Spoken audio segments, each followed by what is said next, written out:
It is Tuesday, January 3rd, 2023, our first episode of the new year. And Oh the Give and yeah. Go show is back in your life. My name is Griffin. And as always, I'm joined by Matt Modi and Matt Ferentinos. Probably shouldn't say as always for that because sometimes one of us is missing from these episodes. It's one Good of to the see you Mats, fellas. Yeah, one of as the always. I've missed, I think I've missed one. So, Yeah. everyone's missed one at this point. We're gonna Maybe enter my favorite 2023. episode. Which one was? Oh, fuck you. Yeah. I do. You guys talked a lot on that episode. I watched it after the fact. Yeah. You guys are like, man, this episode sure was great without I Griffin. And wonder then what what was the positive benefit? It was also the shortest episode by far. So that might have been it too. We It was know what we like. We get to the point, get a It good was a episode. Ewing theory type episode. yeah. Maybe I'm better on my own. Maybe I should do a Rosillo just monologue thing Yeah, for solo pod. 2 hours. I don't want to do that. That sounds so tiring. I don't know how he does it. Yeah, it's remarkable.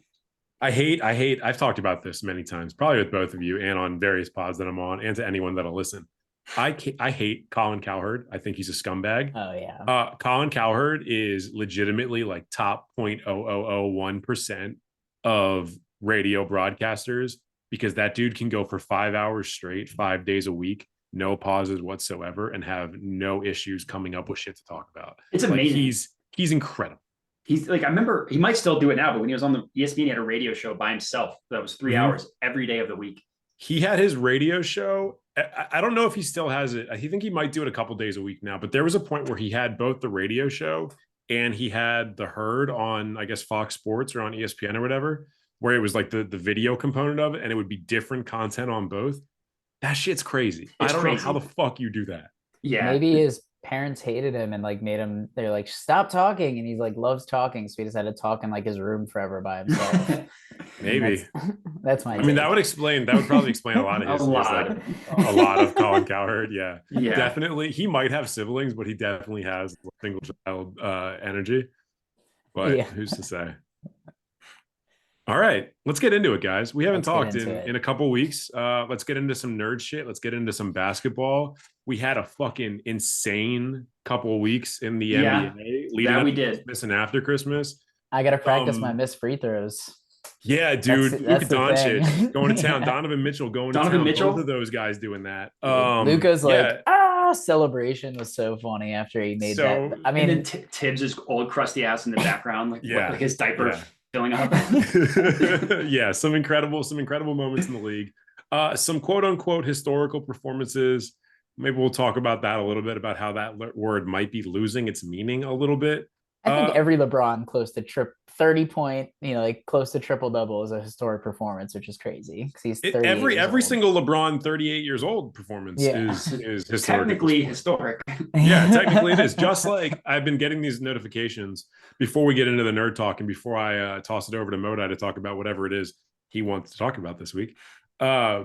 But I've been getting these notifications from the ESPN app basically every time Alexander Ovechkin scores a goal, because every single time he does it, he's getting closer to first place and he's widening the lead that he has on second place. And it's like, how long are we going to do this for? Like the gap between second place and first place is a couple seasons worth of goals. Are we going to do this for every single game? Because every time he scores, he is going to get closer to that. Yeah, technically, yes, he will be coming closer. Yeah. And then if he gets first place, are we going to get one every single time he extends his lead? Like farther away. Yeah. That's what like Twitter and stuff kind of like ruined that. Remember, you used to get like cat facts. Like I'm like, if I could text the number for every time Ovi scores a goal, it'd be great. Just get a text message every time. You used to sign people up for cat fact when you wanted to piss them off. Oh yeah. Those were good times.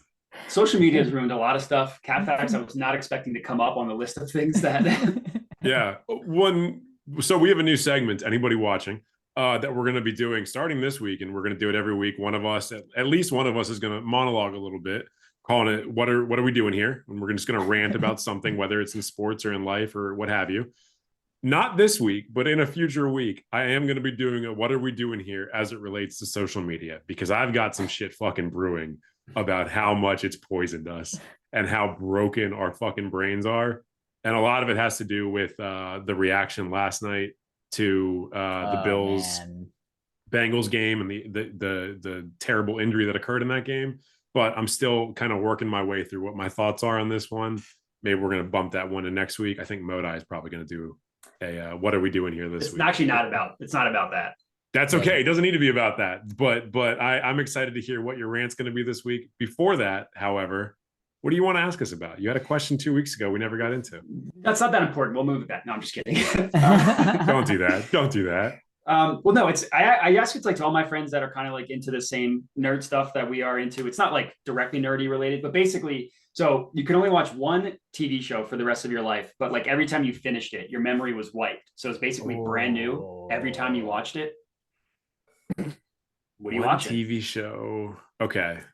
Do you pick one that has the craziest twist, or just like a comedy that, because sometimes like sitcoms and stuff I do enjoy watching the first time through. See, like, initially I can walk you through my thought process and answer while you're let's lead with yours so that we can kind of go from there. Yeah. So okay, we have this will be my about 45 minutes on me walking through my Well, at first I was like, The Office is the show I've probably watched the most in my life, just because it's so easily watchable. You want your brain to turn off, you just put on The Office. I think I probably watched that the most in my entire life. But then I'm like, it's not like that incredible of a story. You're not like captured by, it's like Game of Thrones where you're like just invested in this universe. So then Game of Thrones came up, but then I was like, do I want to be disappointed by the ending every single time? Season 8, like, do I want to subject myself to that? I was thinking like one of my favorite shows of all time, just because like I loved it in high school, is Supernatural. It's like I'm getting 15 shows to watch. A lot of content. It's a lot of content. A lot of content. I also thought about I also thought about Lost, but has the same issue of a horrible ending. Granted, I will say, back to the Supernatural thing really quick, it is worth noting that if you pick a super long show that you're erasing from your memory every time you finish it, like, you're committing a lot of time to rewatching the show for the first time. That's true. I didn't you get through this. You get this through the show like 3 times in your life, and like that's it. But you're dead. There's a lot to have to pick one is tough, because like as bad as it is, like Family Guy kind of shaped a lot of my personality and a lot of my humor. Like I agree that Family Guy absolutely shaped a lot of your personality. Just so many things that I think of that I'm like, where did that come up? And I'm like, we used to say that all the time because we saw it on Family Guy. I was like, those first like 6 seasons like definitely defined like American humor for a long time. Yeah, and we were like, right at the age where we adopted a lot of that shit. For that reason, like South Park, like within the song, which has such a massive catalog, there's so many like mini series within South Park that are just so funny. And like even now, I still think it's with like the post-COVID special, they've been really good. Like that's one where it's like, I feel like I could go there. Avatar: The Last Airbender. That was one of my friend's answer, was The Last Airbender. Yeah. Like that's just such a good story. You get like kind of everything there. I mean, I also am leaning animated shows on a lot of my takes too. So what's yours? I want to hear what yours is before I just kind of figure out in my brain where I'm going with it. So I settled on between Full Metal Alchemist and Naruto. Both. I'm including Shippuden and Naruto like in one, because I feel like that's... Look at you, anime kid. Look at you go. I settled on Full Metal just because it's like I love Naruto. Watching that sometimes felt like a chore, where I was like, fuck, like it's a 14 episode battle scene that didn't need to go this long. And so literally 200 episodes of filler. Literally 200. Yeah, exactly. So I settled on Full Metal because it's like 50 or 61 episodes or something. Like every episode is important. And that was like that was my first love when it comes to anime. So it holds a special place in my heart. So sure. I went with Full Metal. Okay, good answer. Yeah. Both the original from 2003 and Brotherhood definitely contenders on my list. Yeah. I think they're both incredible for different reasons, but Brotherhood is obviously the more well-crafted version of it because they knew where they were going with the ending. Yeah. Good answer. That's a good one. This is a good question. Ferentinos, I'm gonna knock it to you because I'm not ready. I'll say, so yeah, that's the thing. I don't want to pick one because I don't immediately think of another show. You can save it. Why didn't I say that? But I mean, just gut instinct, shooting from the hip anime. Like, I gotta go Hunter x Hunter. I love Hunter x Hunter. Would it definitely be an anime, or do you have any live action or anything that you'd pick? I would have to think more on the live action, because I mean, there's like Breaking Bad. I thought was one of the greatest shows I'd ever seen, and like, but that's also, it's like I'm not always in the mood for a watching someone decompose a body in a bathtub with hydrochloric acid. Yeah. So there's like different tastes there, and like I mean, even shows that like because Game of Thrones, if I could just watch the first 4 seasons, exactly, or at least when like Daenerys is like ready to sail to Westeros, it's like, okay, end it there. Like she's with Tyrion and Varys and everyone. Like, all right, we don't need to watch the atrocity that's gonna happen in the next few seasons. But I mean, I just love Hunter x Hunter. Gon and Killua are such great characters, and then like the Chimera Ant arc is one of my like favorite anime arcs just in general. Is that show finished, like start to finish? No. So the manga just started again. So it's the same guy that did Yu Yu Hakusho, and he's had a lot of health problems over the years because he basically like overworks himself. A lot of hiatuses. He's been really rich for a long time because he's married to the woman that writes Sailor Moon, or wrote Sailor Moon. So they're like mad wealthy. So he takes long hiatuses. So your favorite answer is a show that's not even finished yet? What if it has like a Game of Thrones type ending? It won't. It's going to have an incredible ending. He's really good. You just know? I just know. I'm so confident. I don't even like Hunter x Hunter the way that Ferentinos does. Like I'm Yu Yu Hakusho before Hunter x Hunter every day of the week. But I mean, and Yu Yu Hakusho did not have the greatest ending, but there's a lot of things that you can look at in Hunter x Hunter in comparison to Yu Yu Hakusho and be like, okay, he very much learned from like the shit that he was working on in the 90s to where he is today. All right, I'm going to go in a different direction than you guys. And there's one that immediately sprang to mind for me, and I can't. Which porn video? Actually, there's a couple. Yeah, for the first time, man, that'd be like rediscovering myself. It's like seeing God for the first time. Is it like you're like the first time you're watching porn, like every single time? You're like, oh my God. I would assume. I don't know. Just remove that entire genre from my brain. No. Thank God nobody that cares about me watches the Give and Go show. There are a few that immediately jump out to me. Number one on that list being Always Sunny in Philadelphia. Good answer, Probably number two on that list being like Yu Yu Hakusho or One Piece. The reason I'm not going to pick those, Always Sunny in particular, is because Always Sunny has so fundamentally shaped the way that I view humor and the jokes that I make, and even the way that like our group of friends that I grew up with, like the way that we talk to each other, that if I were to remove that from my memory and rewatch, like I would be a fundamentally different person in so many ways. It would change my personality like significantly. I've been watching that show since 2005. Yeah. I can't do it. Kind of same thing with Yu Yu Hakusho and a bunch of anime. Like a lot of the reasons that I got super into like boxing and MMA and stuff like that growing up is because of shonen anime and like fight scenes and shit getting me super interested in martial arts. Yeah. It's like I could never remove Rocky from my brain because it's just too important.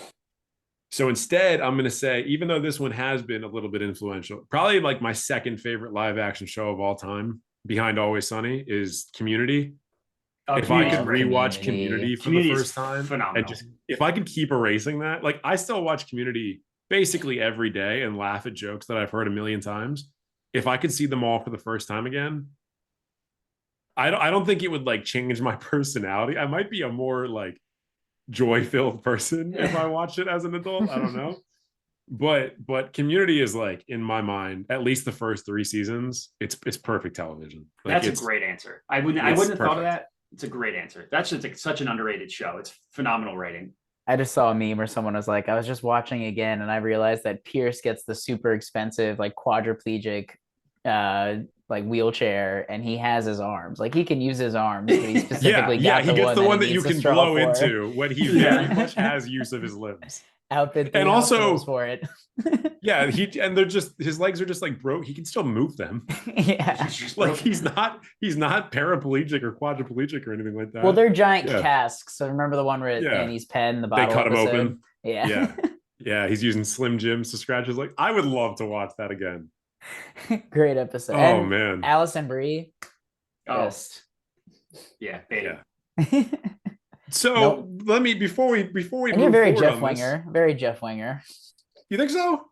I think so. My mom says that too. Minus the initial success. No. I don't know if it's an insult when my mom tells me she thinks of Jeff Winger when she watches she thinks they're the same. Yeah, your ideal version of yourself is to be Jeff Winger. Yeah, no, it absolutely is. Yeah, a failed lawyer who lied his way into passing the bar. Absolutely. Yeah. We're men. We crave young flesh. to be able to walk your way out of any situation with a motivational speech, that's my ideal. Yeah. Like if I was even a remotely motivational person, Jeff Winger is who I would want to be. The way with words, yeah. Let me ask really quickly before we go forward, because this is a long argument in our group chat. Britta or Annie? Just attractiveness. Like, who are you more attracted to? Annie. It's Annie, right? It's so clearly Annie. Okay, all right. Just so that we're clear. Is it the same person that picks Jessica Simpson in our group? Yeah, big time. Which is confusing because I'm not going to get into it, but she fits a lot more of his usual criteria. It's next episode. yeah. Interesting. Okay, all right, cool. Let's move on. That was a really good question, Modai. I appreciate you asking that. Maybe we'll put a graphic up for that because that's a good question. And we haven't done anything on our Instagram in some time. It's tough to keep up with. It's tough. It's tough. Even my own Instagram is hard to keep up with. Yeah. And I've got like 6 different Instagram pages. It's a lot. Which is a lot of Instagram. Problematic. I bully a lot of kids on the internet. All right, let's keep it moving. Let's get over to anything nerdy you guys want to talk about? Or you want to jump right over to NBA talk? I say NBA. I was going to say, besides the nerdy stuff, I just wanted to ask, how impressive do you think Mitchell's 71-point game was? Okay, so like if we're going to start with that, if we're going to start with that, second highest scoring performance since Kobe's 81, or I guess the highest since Kobe's 81, second highest all time, the modern era. Because besides Booker at 70. Exactly, yeah. Right. And I don't know if you guys disagree with me on this one. While I don't think it is in the same range, we talked about this in one of our group chats. I don't think it's in the same range as Kobe's 81 for a lot of reasons. I think it's significantly better than Booker's 70. Even acknowledging how young Booker's 70 was when he did it, like they were force feeding him the whole. They were force feeding him the bucket for an entire quarter. Like they were getting the ball. They were fouling. Didn't they lose by like 30 in that game? Yeah, I don't know if they lost by 30, but they got crushed the entire game. There was no point where they were in the game. Yes, like, it was just funny for him to be like, "You can't guard me," but it's like, but you guys lost. Yeah, they could clearly guard your other 4 teammates. And I mean, like, that's not Booker's fault. It's not his fault that he was on a really, really bad Suns team against a pretty decent Celtics team. But like, if you lose that game, I'm not giving you that level of credit that I'm going to give to somebody like Donovan Mitchell, who straight up had 55 points in the second half and overtime. Like, he was on track for a very good game at the end of the first half. He had what is for many like legitimate superstars their best game ever in a half of basketball. 2 rebounds from a triple-double too, which would have been a 70-point triple-double. Yeah. That's insane. And the fact that it's like the one that pushed it in the overtime with them intentionally missing the free throw. It's like the same thing with Luka. Like, not only did you have this incredible game, but like this very specific moment where if it went any other way differently, then you lose the game. And it was so like he like caught it and like dove under the rim to like put it back that layup. Yeah. Like that was insane. You know, as we talked a couple weeks ago about how they're going to judge the clutch performer of the year award. Stuff like that is absolutely something that you judge clutch performer of the year on, because that's more than a game winner. That's more than taking over in the last 2 minutes. That's legitimately looking at a specific play that by all accounts you should lose this game, and you're fucking willing your team to victory with just stupid shit. And like the Mavs in that Luka game, they were also down like 12 or something with a minute and a half left. Like, it was bad. 30 9 and 33 seconds. Yeah, it was like the T-Mac takeover. Yeah. You guys know who has the best missed free throw that I can recall in modern NBA history? Is in a random game. It's not a high leverage moment. I was gonna say, I remember the Russell Westbrook one. Yeah, but that was the playoffs, I think, right? No. It was I guess I think that was a misleading question. It was Ben Simmons. The answer is Ben Simmons. It was a random game against the Heat. It was right around New Year's. I remember I was watching it. Like, I had friends visiting for New Year's, and I don't think he actually shot the free throw, so I don't think it's exactly the same. I think Jimmy Butler year, or sorry, they played against Jimmy Butler, so the first year on the Heat. But like whoever shot the free throw, it like grazed the rim ever so slightly, and then Simmons came in and just basically had a wide open warm up layup. The best execution of a missed free throw I've ever seen. That's great. Yeah, I mean, it's always So Like there's there's some crazy ones, like it. the Steven Adams Westbrook one, where nuts. I think it was Adams that knocked it off, and Westbrook took like a Hit the three. Yeah. That shit's fucking incredible. That was insane. Yeah. And then I mean, like, and that was like a three that he needed. Like there was, and it's not that it's the same thing, but like the Tyler Hero running three that happened a couple days ago, the buzzer beater to win the game. Yeah. When he didn't need 3 points to win the game. Like at a certain point, Tyler Hero is just making shots more difficult for himself because he does better on difficult shots. It's like Jason Tatum prior to this year. J.R. Smith. J.R. Smith, Jordan Clarkson, Jamal Crawford. Yeah. Those guys fucking love dumb shots, and they do better on like covered one leg, turn around, just dumb bullshit. Andrew Wiggins might not do better, but he just does it. Yeah, that's true. He just does. Well, so what was it? That was like the kind of the LeBron thing, just like, didn't he like have his kind of free throw or his like jump shooting motion as kind of like a fadeaway because he was just like kind of having fun with it and making fun shots, and then it like kind of messed with his fundamentals a bit just because he was so much better than everyone else. I think so. I think it's LeBron. Yeah. I mean, the LaFucky threes, it's like that little, basically fade away from that spot. Every time I watch a highlight reel of the LaFucky threes, where he looks at the ball in his hand and he fades back into the side. Yeah. It's like every single person knows what this man is doing. It's not fast. It's not clean. It's not that smooth. Like, if you're a opposing player and you see LeBron look at the ball palmed in his hand, you have to know what he's going to do. Get on his hip. And like the shot clock's winding down too.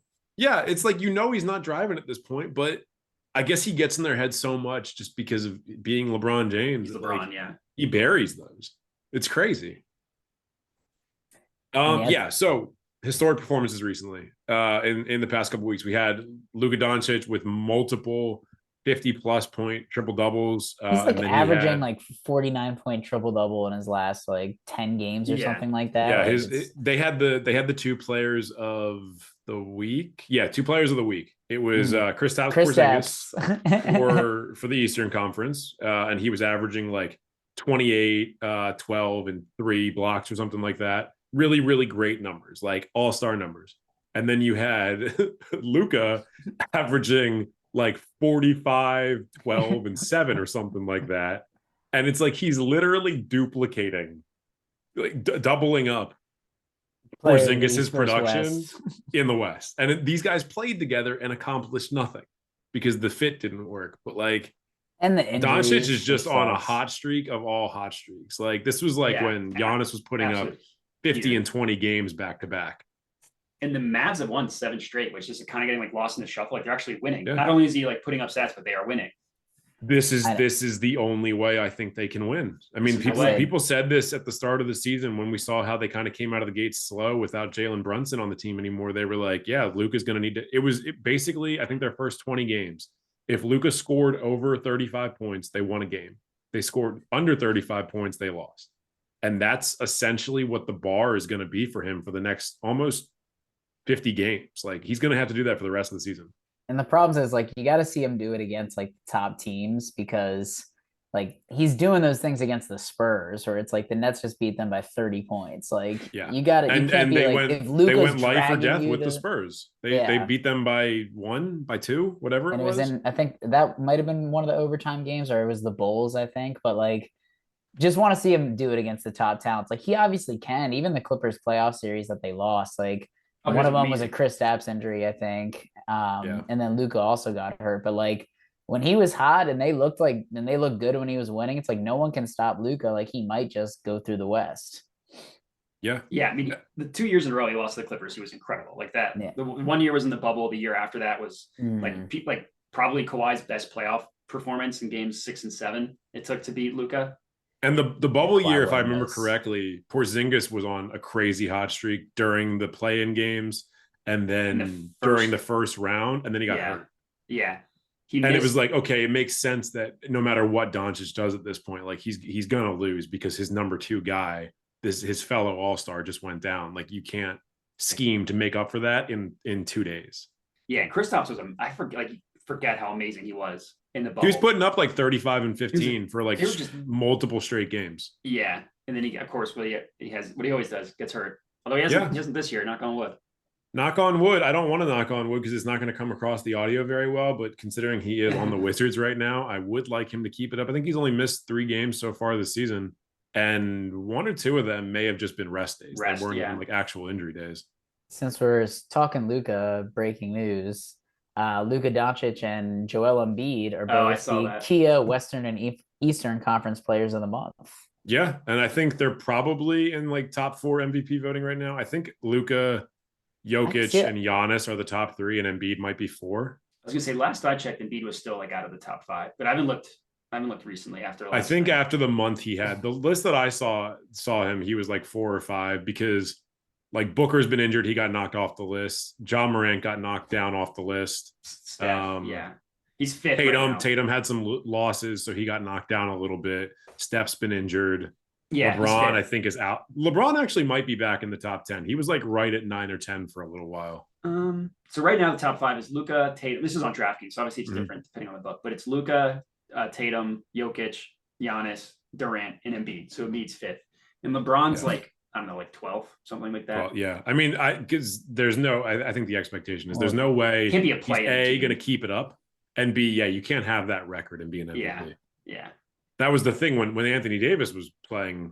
It was like, okay, if they get to above 500, Anthony Davis is more likely to win MVP than LeBron James. Yeah, because he was carrying the team to victories. Yeah, you'll always have that 8-2 stretch whenever that was. Oh, dude, in November. It was so nice. And honestly, it was like a hair away from being 10-0.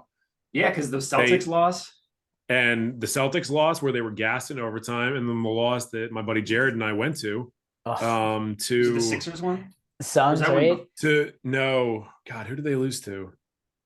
Wasn't the Suns? I know they lost the Sixers in overtime. I just don't remember if that was in that 8-2 They really blew the fourth. Was it like the Hornets or something? It was like some dumb bullshit. They lost to somebody bad. Oh no, it was the Wizards. No, it wasn't the Wizards. You saw? Yeah, I was gonna say, or was it the Wizards? No, I don't think I went to the Wizards one.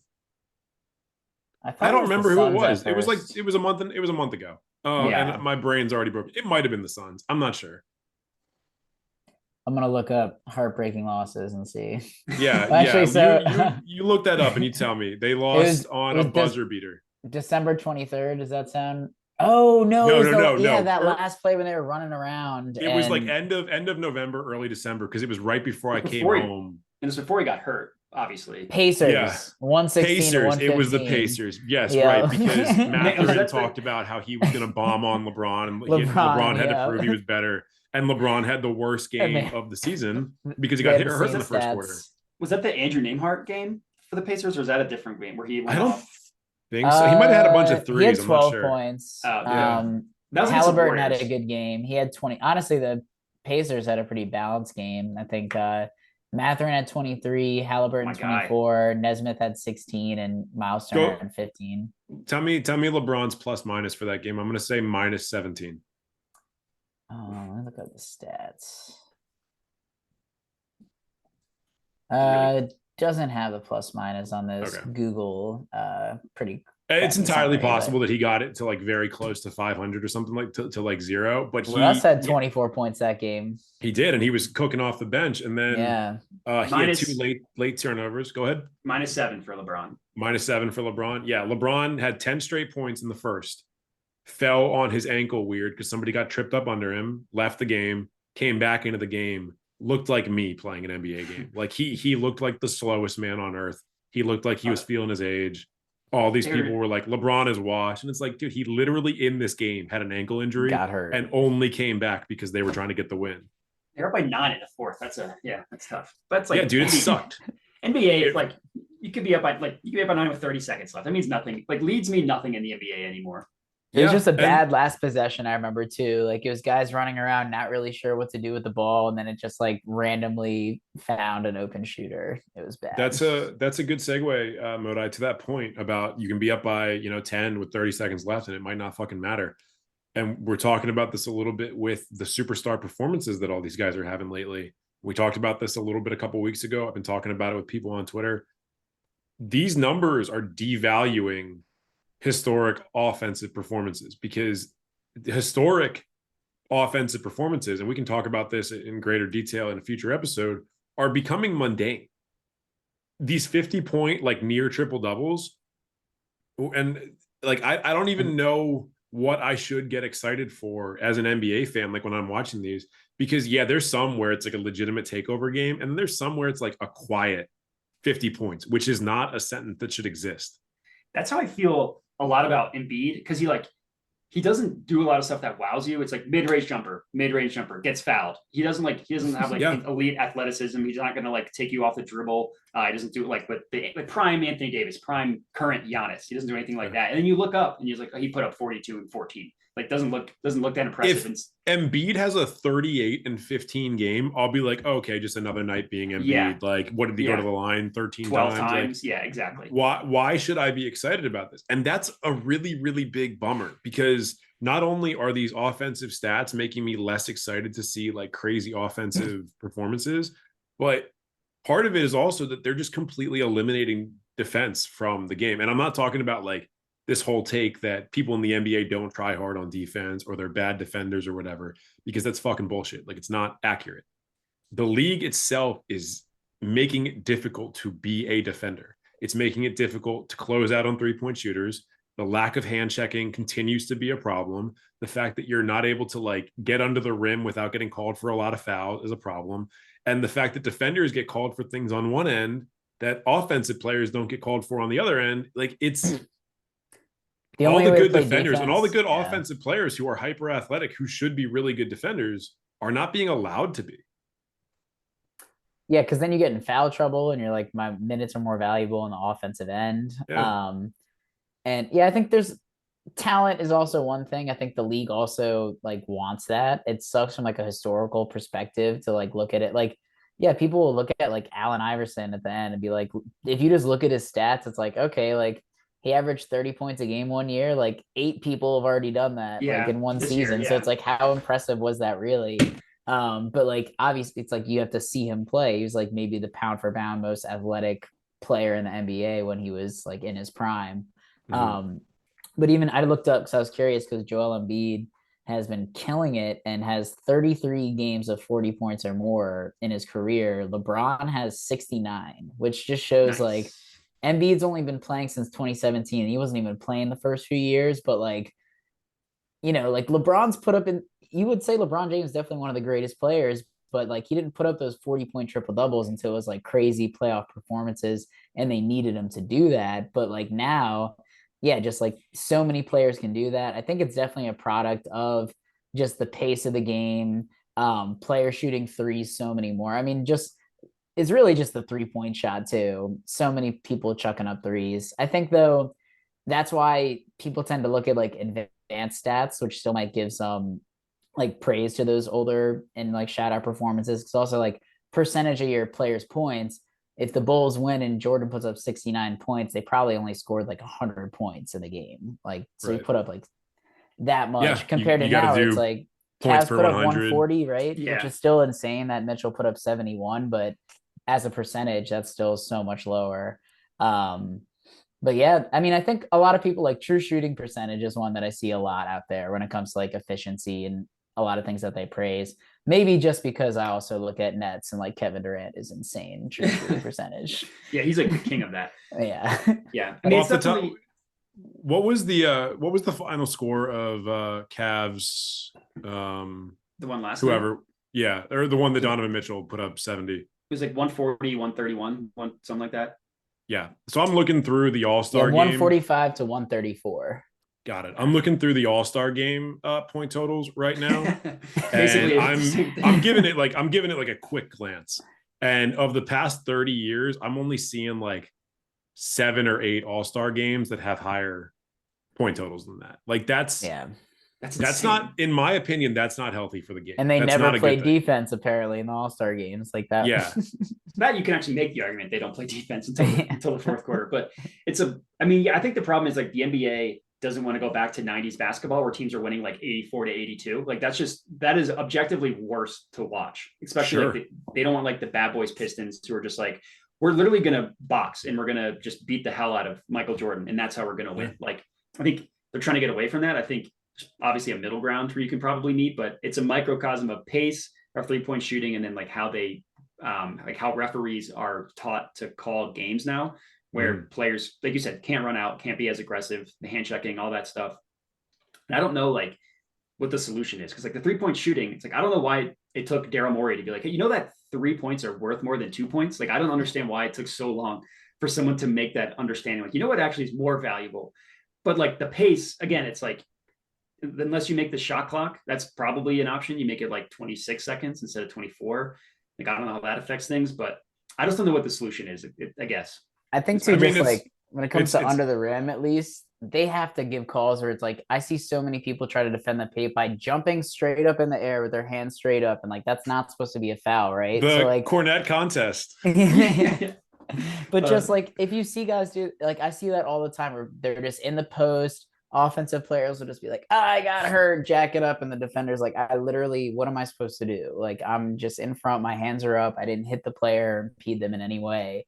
And I get called for a foul. With Brook Lopez a lot, where he won't even jump. He'll just literally put his hands up and try and like avoid contact with somebody coming at the rim. And the offensive player will throw themselves into him and get 2 free throws. And then like pull their head back. Yeah. Right. Exactly. And it's like, at what point do we have to, I mean, there's so many so few things that they're actually going to review in the NBA because they want the game to keep moving. Like it's not like football where the play is stopped constantly, but there has to be some sort of middle ground between these things. Like you said, where you're not penalizing a guy for playing correct defense. I mean, what's his name on the Pacers basically lost all of his value in the league when they changed the verticality rules. Roy Hibbert, like 1 year went from being an all defense level guy to being essentially out of the league because he couldn't adjust to the fact that they changed the verticality rules. Yeah. I mean, I definitely agree with part of that. And also like I think like Trae Young is a perfect example of like someone who like, he will hook the arm of the defender, put his shoulder into them and then flail back. And then like that stuff I feel like can get called out of the game. The problem I feel like is probably just like the refs like I don't know if this is just an NFL problem, but they don't have full-time refs. So like, of course there's going to be the human error of refs missing a call. I mean, they're always going to err to the side of the player on offense. And I also feel like to give them a little bit of a break, watching that stuff in real time is so difficult. Like how many times are you just watching a game and you're like, oh, that was obviously a foul. And then you watch the replay and you're like, oh, actually he didn't touch him at all. That was actually a good non-call. Stuff like that. I don't know what the solution is because I feel like it's just so difficult to see that stuff in real time. You can't. I mean, I've reffed like social adult basketball, which obviously is way sloppier than the league, and it's a much lower level of play. But even that, where there's literally no stakes for anything, and it's 10 guys on the court, nobody's there to watch them or anything like that. Basically, you just have the next team warming up. Like, if you get a call wrong, you're going to hear about it for literally the rest of the night. And you're hearing about it from guys that are paying $50 a season to play. You're not hearing about it from guys that are making tens of millions of dollars and whose careers ride on this and who have, like, Vegas has billions of dollars invested in this and everything. Like, I understand that a lot of it is the actual like pressure and magnitude and difficulty of the situation when guys are moving that fast and things happen in an instant. But there has to be some sort of way to figure out like a way to not penalize defenders so much, because it seems every rule change penalizes defenders more and more. And even when they say that they're going to go back on things like the take foul was a good thing to get rid of. I'm really glad that they've made it so that offensive players can be offensive players in that respect. But talking about penalizing James Harden or Trae Young or guys that do the shit they do, where they will jump to the side to draw like a 3-point foul, like, they do this for 2 to 4 weeks and then they stop doing it. And the guys get away with it for the rest of the season until the playoffs when the game seemingly changes. Yeah. I would say, honestly, Luka is a guy that does this all the time.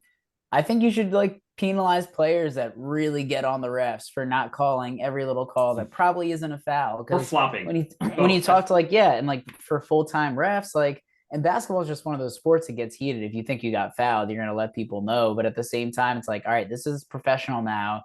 if you want people to actually call a fair game, you can't have someone yelling at you. I'd be afraid to make a whistle. Like, oh shit, Yeah. Kevin like Durant's giving me shit. These And, like, gigantic human beings who, again, like just their yelling in careers my take face, precedent like, over yours. Yeah, they're screaming at you. and maybe not just technical fouls, but actually fines. Because like Luka's like, fuck it, I'll take a technical foul in this game. I'm just not going to get two. But I think he leads the league right now in text for like basically complaining at refs. Yeah. Do you guys remember like the early like Facebook, like late MySpace days where there'd be like Tim Duncan memes of him like this whenever there was like a foul? It was like him holding his hands out with just like this expression on his face. And yeah, they would like get mad at him about that. Yeah. That compared to the way things are now, like Tim Duncan, yeah, he never thought he committed a foul. And sometimes he was right. But that level of reaction to it versus what we see now, where guys are just screaming at refs or stomping up and down the court or like throwing the ball out of bounds and getting like nobody cares about the delay game penalty. There's just all these like little things that add up to make the game just less interesting to watch. At least for me personally, when it just turns into this like foul baiting 48 minutes. This is kind of related, but I think they need to change the physical way you call a charge because it makes refs too excited. Some refs, like when they call a charge, it's like the happiest they'll get in an entire game. Yeah, that's so true. Yeah, they have their whole like their whole like they wait like for the anticipation and then every like the offense just goes nuts. It's like they make it too exciting to call a charge. That's one of my biggest takes about NBAs. They have to change the way. Like make them do like a hula hoop dance, and then they'll never call a charge. Yeah. Or just make it like the most easy, like one hand motion, and they're not going to be doing it. Like, because no one's going to be excited to be like theatrical about it, which obviously you shouldn't be anyways. This isn't a touchdown celebration. Like it's you calling a play. Yeah. And you should like, I think this is a bigger issue of like sometimes refs are like, well, this game is about me. And like, I need to make sure that I get my control over the game. It's like the Scott Crawford special where basically like the NBA mafia ref, like, okay, the Warriors need to lose, send Scott to make it like to make the game about him. Yeah, or get Chris Paul out of there. Yeah, exactly. Right. Yeah, I think we've covered our frustrations with the league a little bit more than I expected to. I don't know if that was what our what are we doing here for today was, but I do want to turn it to a little bit more positive talk. And I truly hate to do this because I do not like them as a team, but I'm going to pass it over to Matt Ferentinos to talk about the Nets for a little bit, who I believe at the moment are on a 12-game winning streak. Coach of the year, Jacques Vaughn. Are the two seed in the East now? 2 seed, and they're only like 1 game back? 1 game back. Wow. They have the second best record in the league, I think, and then the 2 seed. But they've just been so now they're finally healthy where we have the full Nets rotation. Like they're Joe Harris is out. Joe Harris just went out again. I was gonna say I know he was available last night's game against the Spurs because he might be back again, but there was I was saying at least precautionary that Joe Harris was about to miss time again. Well, I mean, to be honest, Joe Harris hasn't been the reason that they've been winning. It's been a combination of Claxton taking a huge step up. I know like some people he's definitely filled that role where I don't even know if we need to be buyers at the trade deadline because everyone was just saying, oh, you should probably get like a Miles Turner or something like that. But now that we're running lineups with Simmons and Claxton that are working really well, just surrounding them with shooters, they each kind of define their role where like Ben Simmons doesn't have to be an active shooter and still be effective. And I think just the way the offense flows and the use of timeouts is honestly amazing. If you watching like the old Nets games, like they would just give up runs of 10 and they would let that shit play. And it's like, why are you doing that? Like as soon as we give up 2 buckets in a row, Jacques Vaughn's like, timeout, let's get our defensive rotations right. And then the first play that we usually get as like a drawn up play out of bounds is always a bucket. You know what I think that is? What? I think it's a holdover, and like the biggest proponent of letting that happen for years and years was Phil Jackson. Phil Jackson talks about it at length about how when he was coaching, Jordan and Scotty, and then later on Shaq and Kobe. He would let them give up like 15-point runs because his whole expectation was you guys need to get yourselves back into this or else we might as well go home. But you need to have guys who are Hall of Fame talents on both sides of the ball to do that. And no offense to Kevin Durant and Kyrie Irving, they're Hall of Fame talents on one side of the ball. And Kevin Durant's a decent defender. Kyrie Irving can be a decent defender. They've both been playing really good defense in this stretch too, but I understand your point. They're not MJ and Scottie Pippen, two of the greatest wing defenders of all time. But to your point about defense, and like one of the huge problems with the Nets, like right around when they were 500 and like Nash got fired, they started to win a few games, but no one was really believing in them yet. Their rebound numbers were terrible. Like not only giving up offensive rebounds, but they couldn't even get defensive rebounds. And one of the first practices where Jacques Vaughn was coaching, he put up the stats for rebound or box out numbers, and Kyrie's last on the list. And they made some comment about how he questioned facts, and it's like, oh well, Kyrie would be the first person to question facts. But apparently that's one of those things that just made a lot of the players buy in, because he just put up like, this is how you guys are doing, this is your rank. And like it's really kind of spoken the players. And I think like the competition aspect, like looking back at prior stories, it's like, well, when the Nets talked about how they don't need a coach because they all coach, was that because they like maybe wanted a coach? Like was Kyrie Irving running practices because he thought he was the coach, or because he didn't think that they were like getting enough out of practice? And last year, like, or the years where they had like a lot of success, so not last year, 2 seasons ago, they had a staff of not a off the court successful guy, but Ime Udoka, Mike D'Antoni, like, and Jacques Vaughn was on that staff, like around Steve Nash. So like, yeah, maybe Steve was a good assistant coach, but I also don't think he should have been the guy in charge for as long as he was able to. And especially with a team that has a lot more younger talent, like players like Yuta Watanabe. I hope that we can keep him and sign him to an extended contract. He's playing really well. Zach Lowe had a thing. He's like, I don't mean to toot my own horn, I was saying this dude's really good if he could just get a 3-point shot. And of course, he has like a corner three where he's shooting like 70%. The best ever, yeah. TJ Warren has really come on. That game against the Bucks, which having TJ Warren probably the most come back after his 2 years out or whatever has been. It's not the biggest factor, but like having a guy like that come back that no one's been game planning for a couple of years, who's got fresh legs, that's huge. But we've been looking for a guy that can be a guy that can get us points, that can just get a bucket to stop runs while KD and Kyrie are off. Because I mean, he just straight up took over the scoring there. And I think that's the big difference in playoff success versus regular season success is like, you're going to have your tighter rotations. You're going to be playing your stars more, but can you get those guys in bench minutes that won't be a killer on plus minus? And he's playing really good defense too. I just think the team's really bought in. There hasn't been any drama, and the Nets have been so much fun to watch. KD's minutes have also dropped. I wonder what they're at now, but every month they've been dropping per game, which is 36 minutes per game. 36 minutes per game. Yeah. He had a run there where I was getting a little concerned because he was doing like 37, 38, 39 minutes per game. And then in some of these recent wins where they're blowing him out by like 20 points, he's playing like 30 minutes. It's bringing that average down. And like, the team looks fine without him on the court. Like, it used to be KD left the game, much like a lot of LeBron teams. It's like, okay, how much of a lead are they going to give up before this guy gets back? Which is like, then he comes back in and he's like, okay, I have to build this lead back up, knowing that I'm going to come in for high stress minutes. Yeah. Without having to do that, like you got all these bucket getters. It's a good spot to be in. So splits in his last 10, he's been averaging 33 minutes per game too. Yeah, that's such an improvement over like, the first to start like the year. Games. Dude was definitely playing like every minute like the playoffs, and that's again just directly related to coaches and players buying in and like looking at the post game conferences and like seeing the players and how bought in they are. It's really encouraging. I hope they keep it up. I hope. I feel like this could be a stretch where the team could survive some injuries. I know that they'll happen. I hope that this team can stay healthy. But last year, this was around the point when the Nets lost 10 in a row when KD was out, and then they just fell apart. Weren't they the 1 seed at this point last year? Yep. And then literally the KD injury happened. They lost 10 straight and were like just fighting for play and stuff at that point. Yeah, I'm at the point where I just expect every team to have like a major injury at some point in the year. So it's like, stack as many wins as you can when you can.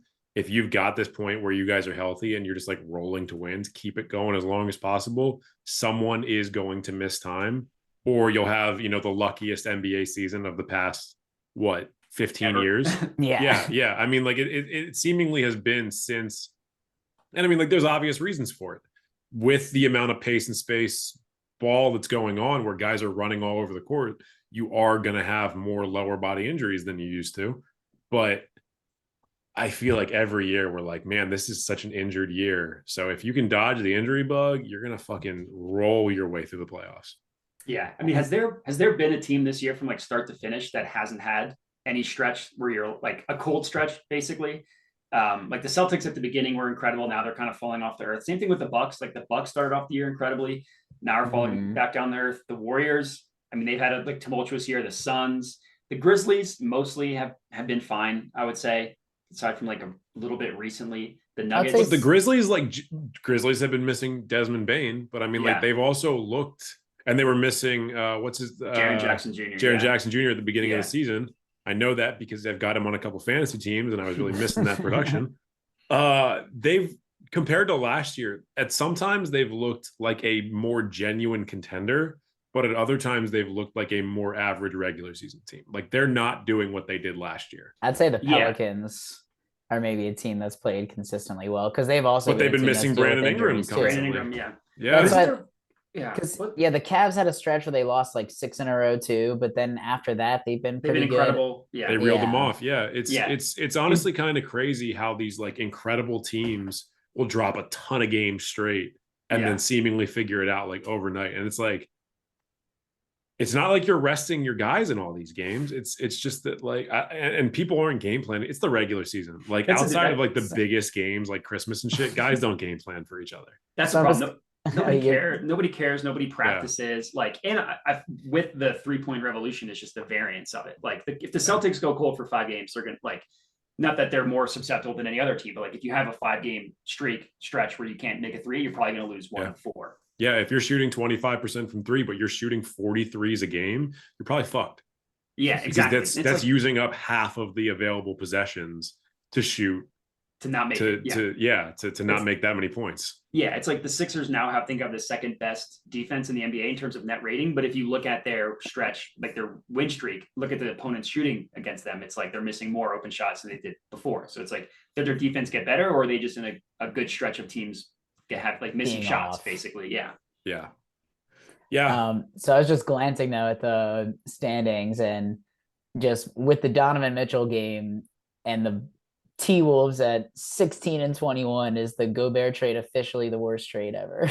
I mean, no, it's not. What's the worst trade just ever? 5 first-round picks for Rudy Gobert. Honestly, you want to talk about the same franchise, Kevin Garnett to the Celtics. That one was bad. The Nets trade for Kevin Garnett and Paul. The Nets trade also for Kevin Garnett. Yeah, there's a couple bad Kevin Garnett trades. It's kind of like what's his name in football? Just ran for office in Georgia and fucking lost. Herschel Walker. Herschel Walker, where they gave up so many pieces to get Herschel Walker that it ended up being like, yeah, Herschel Walker's incredible. The Vikings, but he can't too. make up Minnesota franchise making a historically bad trade. What if I hope Jared doesn't watch this show. It's gonna do some damage to him. Look, the Gobert trade does not look good right now. And I hate to say this, but I feel like if they trade Karl Anthony Towns, it's going to look better. Yeah, because they're going to be able to put pieces around Anthony Edwards and Rudy Gobert that fit them a little bit better. Right now, Karl Anthony Towns is like the fit's just not there. I thought it might get him and D'Lo out of there. They're both is terrible. Can't get D'Lo out of there. No one wants him. Yeah, is Towns the odd man out, or is it just like they made a horrifically bad trade and now just have to double down? I think Towns on talent is probably the best talent on the team, but I think on fit and on building a team around a guy, he is probably the hardest one to build around because there's so many things that he does really well that aren't necessarily what you want to be done really well by a big man. Like the flaws in Karl Anthony Towns, I think, prevent them from ever being a contender. Do you know where he'd be a great fit? But can you make the same argument on 28 teams in the league? I could see him being like a Wizard superstar, though. Oh yeah, absolutely. Well, yeah, they'd give him the ball 35 times a game. It'd be the Wizards. He doesn't play winning basketball. All about stats. You want to talk about all-star game numbers? Like him and Bradley Beal would average 30 points per game, and they would finish the season 33 and 49 or whatever it is. I mean, I agree with you that you probably can't win with Cat, but couldn't you make the same argument with Rudy Gobert? Like, what chances do you have of building a functional offense with Rudy Gobert, or a defense that can handle a switch offense? I think if you surround Rudy Gobert in a way that the Jazz and the Timberwolves largely didn't, because the Timberwolves traded half the guys they needed to make this happen. If you surround him with good 3-and-D wings and a legitimate pass first ball handler, Rudy Gobert's offensive struggles are not the biggest deal in the world. Like, he is really bad offensively, but if you spoon feed him buckets, he is still going to score at a high efficiency for 15 to 20 points per game against the majority of the teams in the league. And because he'll catch lobs. Right. Don't give him the ball to do things other than that. But if you put him on the court with Karl Anthony Towns, and Rudy Gobert is in the same boat that he was in on the Jazz, where he's got to cover for a guy who should be important defensively, but he's covering for his defensive issues the entire time. Like, Rudy Gobert is a super imperfect player, but the positions that he's put in to succeed just are not there. And we saw what could happen when everyone is bought in defensively with those first couple of years with Donovan Mitchell, when the two of them didn't have the beef that they had, and that team was built a little bit better. When they couldn't get out of the second round of the playoffs. But even still, like, when you're going up against all-time teams like they were doing, is that the, like, granted, they may never be a championship contender. And so by that basis, like, yeah, I guess Minnesota, you could call this one of the worst trades ever. But the Timberwolves being a second round exit for a few years, for them, would be a massive success. For them, yes. But that's not like, I mean, this trade set them back even worse than that. I mean, I think we're all in agreement that this trade was terrible. I think where we disagree is, like, I just don't think you can win big with Rudy Gobert. And I like, if you're going to give up 5 first-round picks for someone that can't get you out of the second round, I just feel like that's a waste. That's a bad trade. Yeah. And that's absolutely an argument. But then there's the other argument of, we have to look at what every team's bar for success is, because if you're the Wizards or the Wolves or second round exit, sign me up. A second round exit with entertaining games for the regular season is legitimately what your bar has to be, because you're never going to be the Lakers, you're never going to be the Warriors, you're never going to be the Celtics, you're never going to be the Sixers. Like, there is a greater focus the Sixers on can't winning. Get out of the second round. And the Warriors weren't the Warriors. Way more about winning than these other cities do. I mean, that's fair. That is fair. Yeah, that's fair. The Warriors weren't the Warriors till they were the Warriors, though. I mean, this does happen. The Patriots were trash until they had that dynasty. Like, I think it's but the Warriors were really, really incredible in the 70s. Yeah, there was like a stretch. Yeah. And then, I mean, like, Don Nelson. They have a history of being a winning team, and there's a lot of like issues with ownership that were the problem. I feel like every team can link a bit of success to their history. I guess not maybe the Wolves. Not the Wolves. Yeah, except for the Wolves. All those 90s expansion barely the Wizards. Like, yes, the Wizards won a title and they deserve all the credit in the world for that. And they've got like 4 or 5 guys from that run that are bona fide Hall of Famers. Yeah. And then it's fucking 45 years of trash. And John Wall, my guy. I feel like for our generation, like the Warriors until this stretch were the Clippers. Like you know what I mean? Like, both of those teams were like the worst of the NBA for and the Clippers during those years were supposed to be the Warriors. That was the team that everyone said is going to fucking walk to a bunch of titles. Yeah. But it doesn't play out that way. They had a different head coach. I will say, like, if you're a Clippers fan, you're taking this past 10-year run with CP3 and Blake Griffin and DeAndre Jordan, and then who they had replaced them. You're taking that over any year in their history. Yeah. Because they went from being awful basketball to at least being consistently fun second round exits. Yeah. And that's when the West was literally just like powerhouse after powerhouse. And like those Clippers teams were still really good. Yeah. They were really good. They ran up against matchup problems. They ran up against talk about entertaining basketball. Yeah. And again, we're talking about past 15 years of the game where so many guys get injured. That team is one of the biggest examples of what happens when you lose one star at exactly the wrong time, whether it was Blake Griffin one year or CP3 the other year. Timing didn't work out for them. Yeah. Or CP3 didn't like melt down against the Thunder that one year. I think that one was weird. It was the Thunder, right? Yeah, it was the Thunder. Like the last and then they went and got him, and he like revitalized his entire image in one year. Yeah. It's funny because at that point I thought Chris Paul would start to get washed, and then he like revived his career a second time after that with the Rockets. And then crazy. A third time with the Thunder, and then a fourth time with the Suns. he's had some ups and downs. For another bona fide Hall of Famer, the jury is very out on his public perception right now. And I think the Suns are worse with him this year. But what about I don't think that's a crazy take. Yeah, I mean, they were winning when it was no Chris Paul and yes, Devin Booker. Now they're losing when it's yes, Chris Paul and no Devin Booker. Yeah. All right. Let's I know you wanted to go through some NBA New Year's resolutions. You still want to jump into that one today? Yeah, it's been a long episode. I'll just save my first one, and then it'll be the last time I talk about it on this podcast. Okay. We'll each is this for each of us, or is this just you? This is just for me that I feel like I cool. Excellent. It'll be the first thing I say in January of 2023, then we don't need to talk about it. But Doc Rivers, just stop playing Montrezl Harrell. Someone in the Sixers organization, Daryl Morey either needs to cut him.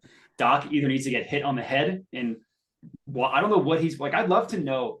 I love to watch a Sixers game through the eyes of Doc Rivers when Montrezl Harrell is on the court, actively contributing to losing on both ends of the court. And he's like, that's my fucking guy. Like, look at him try really hard on that one closeout.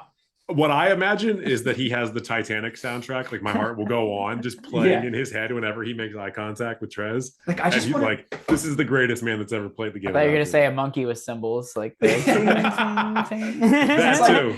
It's like Doc watches Trez fuck up repeatedly, has one good play. And he's like, see, I always believed in him. And then B-Ball Paul, who's a legitimately weird player, Doc watches him and is like, nope, I can't do it. Like, he fucks up one time and Doc's like, well, that's 10 years on the bench for you. It's like, that's 10 years of punishment. I don't get it. I mean, we've talked about this at length on this show, on Twitter, prior to episodes, in texts. Like, I cannot. How is everyone so? And is it that he just ties himself to these decisions because he would rather lose than be wrong? But like, everyone knows you're wrong about that. And also, he's been having Montrezl Harrell on the team. I will straight up say it. I don't like him as a player. I don't think he's good for teams. I don't think he's good for locker room chemistry because every single stop of Montrezl Harrell's career, he leaves and shit comes out in the media that is so very clearly leaked from him and his agent about things happening in the locker room. But it's never Montrezl Harrell's fault. It's always somebody else. Yeah, I don't get it. And like, Daryl Morey, I think, is obviously a good GM, but to just give in to Doc's fetishes, like, okay, we'll give him Dwight Howard, we'll give him last year DeAndre Jordan and Paul Millsap. It's like he's like, Doc's got a foot fetish, and Daryl Morey is just sending him feet pictures all day. Like, it's at some point you have to save him from himself. So, anyways. I don't get it. I hope this is the last time we talk about it. I know it won't be. It comes up. No, it won't be. Well, no, on this podcast, I will vent about it, but it's because the Sixers podcast I listen to, it's weekly. It's like, okay, now here's our Doc Rivers Montrezl Harrell segment. It's like, we'll talk about it for 10 minutes. Modi, let's say they make it to the playoffs. Montrezl Harrell is still on the team and he just straight up loses you guys a game. We have to agree that you're going to be able to talk about it. Well, at that point, yes. And that is what's going to happen. DeAndre Jordan lost them a playoff series. Now we get to watch. Now it's like, okay, cycle of backup center land in Sixers history. Look, man, I'm as a Joel Embiid number one hater. I'm looking forward to Joel Embiid losing you guys some more playoff series, and I can't wait for the shit talk that's going to come out of my mouth when that happens. That's kind of Joel Embiid losing us a playoff series, I feel like is a not really factually accurate argument. Probably not, but I'm going to fucking talk shit when he loses. He loses. He plays in games that are lost in the playoffs. I'm not sure. Yeah. Like, you can't watch the Hawks series and be like, well, if Joel Embiid was just a little bit better, they could have won. I will say if Joel Embiid was a little bit better, they could have won because he had some fucking boneheaded turnovers. And it's not like I'm not absolving him. I'm not putting all the blame on him. Obviously, Ben Simmons was a huge part of that too. But the two of them, much like during a couple of the like during that last run of Kevin Durant and Russell Westbrook, everyone on earth wanted to just paint that as Russell Westbrook's fault. Kevin Durant was absolutely at fault in that 7-game loss to the Warriors as well. He might not have been as at fault, but there were some bad games in that stretch. And there were games that Durant was bad and Westbrook was good that they still ended up losing. Like, yeah, we have our favorites, and I get that. I'm not saying he's perfect. Let me be clear, but I think that you probably have like a shrine to him in one of your rooms where you may say no. I mean, I've talked about frustrations with him. Like, we talked about this on Twitter, like the foul baiting, how he like blows his load in the first half of every game. Like the second half collapses are really frustrating to watch as a casual fan. That is absolutely on him. I just like, and he's always been hurt in the playoffs, which is kind of just like part of his, some of it's like just a big guy. Some of it's bad luck, like Pascal Siakam elbowing him in the face, him running into Markelle Fultz's shoulder. Like that's just bad luck. And then there's like, okay, your body also, maybe you don't play as much in the regular season. Like there's two sides of it, but maybe you don't throw yourself to the ground as much. I don't know. I'm just throwing out ideas. I know. But I mean, if you play less minutes, you throw yourself on the ground less amount of times. That is true. Or his thrown to the ground per minute or per 36 goes up a ton. I don't know. That's Maybe true. he throws himself on every possession. He still has to get those. He's got to get those in. He's got to get his reps. Yeah. I feel like I love Embiid a lot of it for a story, like missing his first 2 years, his brother dying, like him being as good as he is was like a 4% outcome when he was drafted, which I feel like I have a lot of respect for. But I feel like if I was just like unbiasedly talking about like a superstar, he's like probably the most difficult version of a superstar you can win with. Yeah. And then, I mean, the guy paired next to him is probably the second most. So let's put them together on a team and see what happens. Maybe, look, honestly, if the Sixers won behind Joel Embiid and James Harden, I would not be surprised because the talent is absolutely unquestionable. I would be quite surprised. And I mean, if the Raptors, if Kawhi didn't hit that shot, I mean, they still have to go to the third round, right? That was a second round series. They still have to beat the Bucks and they still have to beat the Warriors. But that's one of those things. Before we sign off for the day, this happens with Sixers fans and I'm not talking about you guys. This happens on Sixers fans on Twitter and Reddit, and it happens with Nets fans on Twitter and Reddit, where they're like, if so-and-so happened in the second round of the playoffs, we win the finals. And it's like, it's the second round. No, you can't say that. But it's okay, but there's the Sixers thing that makes me mad. You could say, I think we would have won. Sure. Obviously. Yeah, I think the Nets matched up pretty well with the Suns. I think it was a closer matchup with the Suns than the Bucks matchup with the Suns was. But this assumption that they like would have walked to a title is exhausting to me. Are people saying that as much about the Sixers as the Nets though? Yes. Maybe I just don't see it, but it's a little bit less now. It was for like 2 years, but now that it's been like 4 or 5 years since then, it's kind of fallen off a little bit.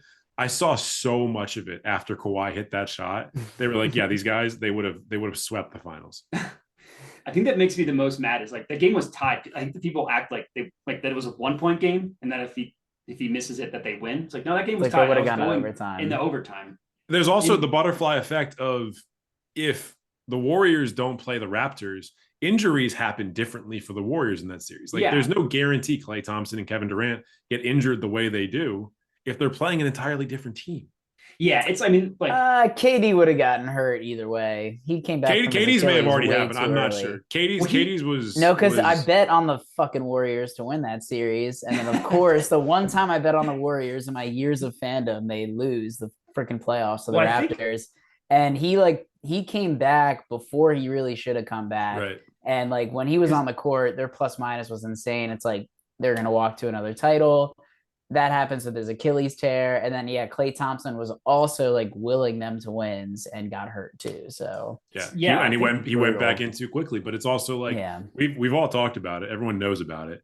The Raptors play a very physical style of basketball. And when they had Kawhi, they played, I mean, it was a little bit different.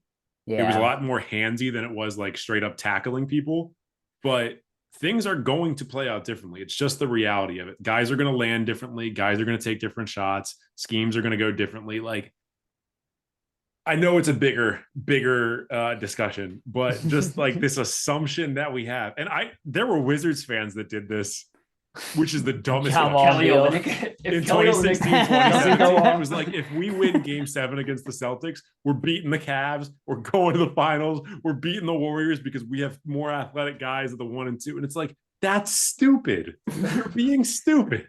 Yeah, I think the thing with the Nets and Bucks here is the Bucks like looked awful. 90, probably 75% of that playoff run. Like the first round, whatever, they beat up whoever they beat up. Like that doesn't really count. But like their offense was horrifically bad. Pretty much who did they beat? I don't even remember who they beat. I think it was the Magic. Was it the Magic? It might have been. I mean, I think the Magic are first round out for like just every one series. If they make the playoffs, yeah. Yeah. But I lost my train of thought. Yeah, their offense was horrible. Like even the Hawks series, their offense was just so clunky. Like didn't figure out what they were doing.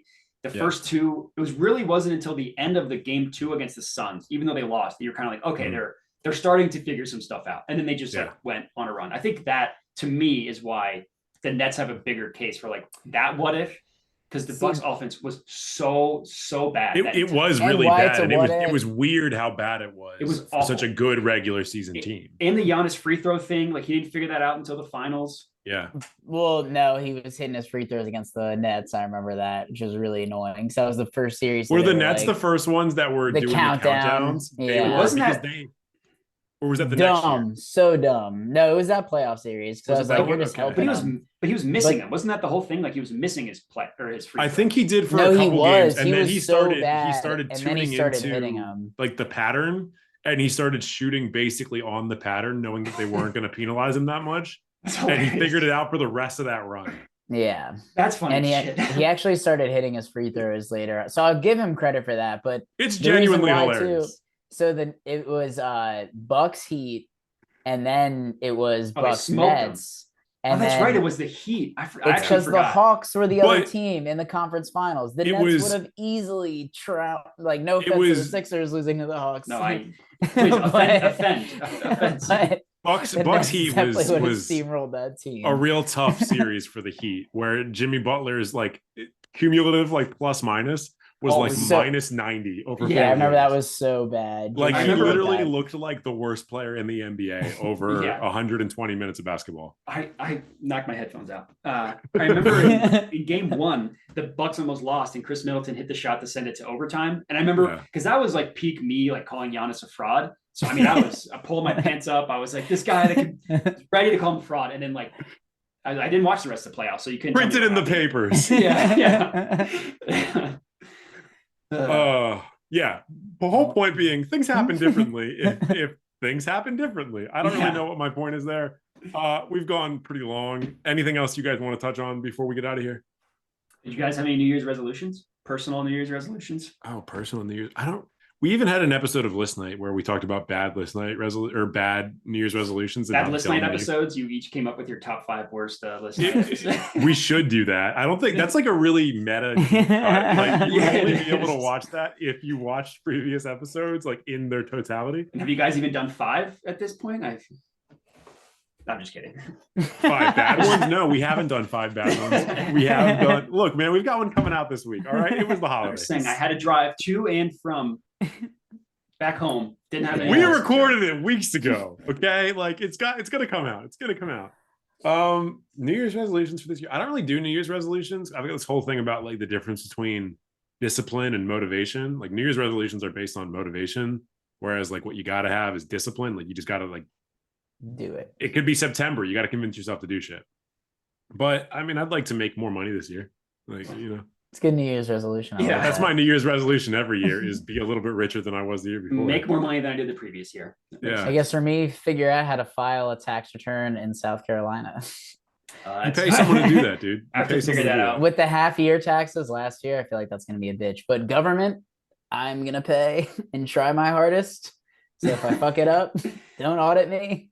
I had to do 3 states, or I had to do 4 states last year because my company's based in Virginia. I was in DC and I moved, but I forgot to like notify my company to update my taxes that I was going to Maryland for 4 months.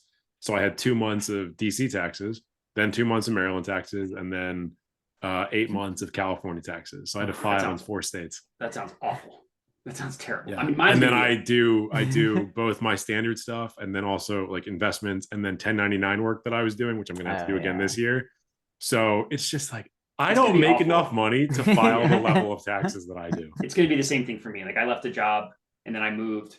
And then I also have 1099 work from the 2 months before I left. Yeah, it's not going to be fun for me either. TurboTax 2023.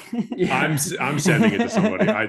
I don't want to I haven't even fucked up TurboTax. Like I've done it correctly and I've like reviewed it and like gone over it like with a fine tooth comb. And then I'll get a thing from them and they'll be like, we didn't receive this on time. Here's a $1,500 penalty. And I'm like, I sent this in January. Everyone else sends it in April. Like, what are we See doing? it. It's so annoying. I fucking hate, like, I like taxes. Taxes are great. But stop fucking up my taxes specifically. I don't make enough money for you guys to keep penalizing me. It's complicated for a reason. It absolutely is. Yeah. All right, let's get out of here. If you're But still also, watching, I'm gonna try to go to the gym a little more. Diet and Yeah. exercise. I think I'm the only one that has that New Year's resolution. Diet and exercise. yeah, no one else. All 8 billion people, you're the only one. Yeah, I mean, like, I probably won't do those things. So why lie to myself? Why lie to the people? Yeah, I mean, I'll do it in January, and then February will hit, and I'm like, man. Yeah.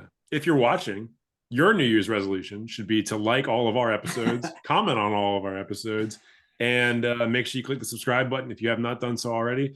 Also, make sure you're following us on Twitter and Instagram at GiveGoShow. And we will be back probably in about a week or so to rant about some more NBA bullshit and talk about Ferentinos' anime fetishes. Yeah, I'll say it'll be the Nets 16-game win streak by then or something. So it'll be good. Probably something like that, right? You guys might only have 3 games in the next week. Who knows? Yeah. We're at that time of the year where they start to ramp it back with the double headers. Yeah. All Double right, headers. well, What is this, baseball? the back-to-backs, excuse me. Double headers would be fucking Double absurd. headers That would would be be dope. nuts. Double headers would be fucking stupid. That would be All right. nuts. We'll see you guys next time. Peace.